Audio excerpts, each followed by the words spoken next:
प्रयागराज वो जिला है जहां पर बुलडोजर एक्शन भी सबसे ज्यादा देखने को मिला है।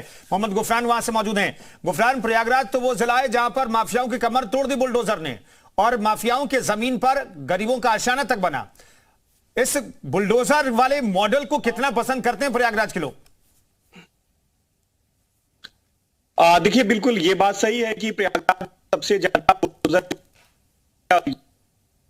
बल्कि 60 से ज्यादा अवैध निर्माण उन हिस्ट्री सीटर्स, उन अपराधियों के ध्वस्त हुए हैं जिनका कभी रसूख होता था। उनको सियासी संरक्षण भी मिलता रहा, तमाम उनको सपोर्ट और समर्थन करने वाले लोग भी रहे। लेकिन जब बाबा का बुलडोजर गरजा तो कोई आसपास भी नहीं दिखा और उनके अवैध जो निर्माण थे वो एक तरीके से खंडहर में तब्दील हो गए। अभी वो जेल की सलाखों के भीतर हैं या फिर कई ऐसे हैं जो मुठभेड़ एनकाउंटर में मारे गए हैं। तो सीधे तौर पर इसका जो असर है जनता में दिखा है। 2022 के चुनाव में भी हमने इसका देखा था और ये बात तय है कि उत्तर प्रदेश ही नहीं बल्कि देश में जब 2024 का लोकसभा चुनाव होगा तो उसमें भी कहीं ना कहीं से ये इसका सीधे तौर पर असर दिखेगा। और यूपी के बुलडोजर मॉडल की अगर बात करें तो ये देश नहीं बल्कि दूसरे जो देश हैं वहां पर भी इसके मॉडल को लेकर के तारीफ और चर्चा होती रही है। सीधे तौर पर कानून व्यवस्था को जो हाथ में लेते थे, कानून व्यवस्था को उंगलियों इशारों पे नचाते थे, ऐसे लोगों के लिए ये बुलडोजर कहीं ना कहीं से काल बनकर के आया।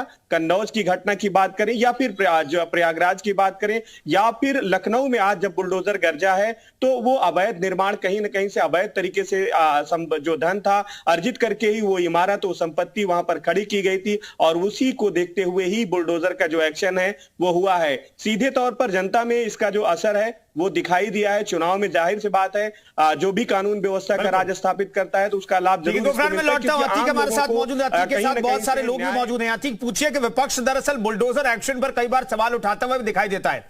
खासतौर पर अखिलेश यादव इस बुलडोजर एक्शन पर सवाल उठाते हैं, कहते हैं कि भाई कानून नाम की चीज है लेकिन कानून के जरिए ही बुलडोजर एक्शन देखने को मिलता है। तो विपक्ष जो बुलडोजर एक्शन पर सवाल उठाता है उस पर लोगों से राय पूछिए।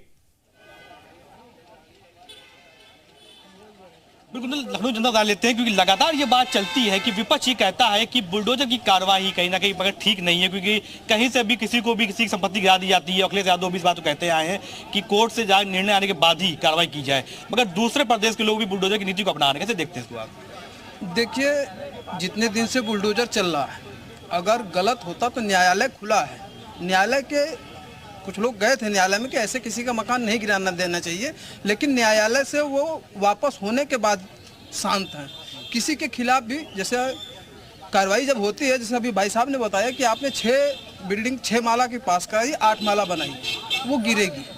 और बुलडोजर की जो कार्रवाई है, जब आप गलत हैं तभी आपके ऊपर हो रही है, सही आदमी के ऊपर कोई कार्रवाई नहीं। आप बताइए क्या लगता है कि बुलडोजर की कार्रवाई लगातार 6 साल से चल रही है, माफियाओं के खिलाफ चल रही है, तो इसको कहने के विपक्ष पर परेशान हो जाता है कि कार्रवाई गलत है। आप कैसे देखते हैं कार्रवाई को? देखिए, जब तक के अखिलेश यादव की सरकार, सपा की सरकार उत्तर प्रदेश में रही, लगातार गुंडा, भ्रष्टाचारी और बलात्कारी ये खुलेआम घूमते थे। लेकिन जब से उत्तर प्रदेश की योगी सरकार आई तो उसने एक संकल्प लिया कि हमें उत्तर प्रदेश को उत्तम प्रदेश बनाना है, यहाँ की जर्जर व्यवस्था को मजबूत करना है, कानून व्यवस्था को मजबूत करना है। तो उसने गुंडा, माफिया, भ्रष्टाचारी, बलात्कारियों पे शिकंजा कसना शुरू कर दिया। जब शिकंजा कसा गया तो जो फंडिंग सपा को होती थी या कांग्रेस को होती थी, बसपा को होती, वो फंडिंग जब बंद हुई तो ये विपक्ष जो है बिल्कुल बिफर पड़ा और सरकार का विरोध करना शुरू कर दिया। अपनी नीतियों से वो हटा और ये कहा कि नहीं हम तो विरोध करेंगे। अब तक के जो भ्रष्टाचारी इनके संरक्षण में रहते थे, जो इनके पनाह में रहते थे, कहीं ना कहीं उनकी कमर टूटी है और विकास की तरफ। लगता है आपको कि विपक्ष की कमर टूटी है? बिल्कुल, आई थिंक विपक्ष के साथ साथ जो है और जो योगी मॉडल है वो कामयाब है। कुल मिलाकर ये तो कह सकते हैं विपक्ष की कमर टूटी है नहीं टूटी, लेकिन गुंडा, माफिया, स्ट्रीटर जो अपराधी हैं, जो अपराध करते हैं, उनके खिलाफ बुलडोजर एक्शन लगातार देखने को मिल रहा है। बहुत बहुत शुक्रिया अतीक और मोहम्मद गुफरान, आप दोनों सहयोगियों का। फिलहाल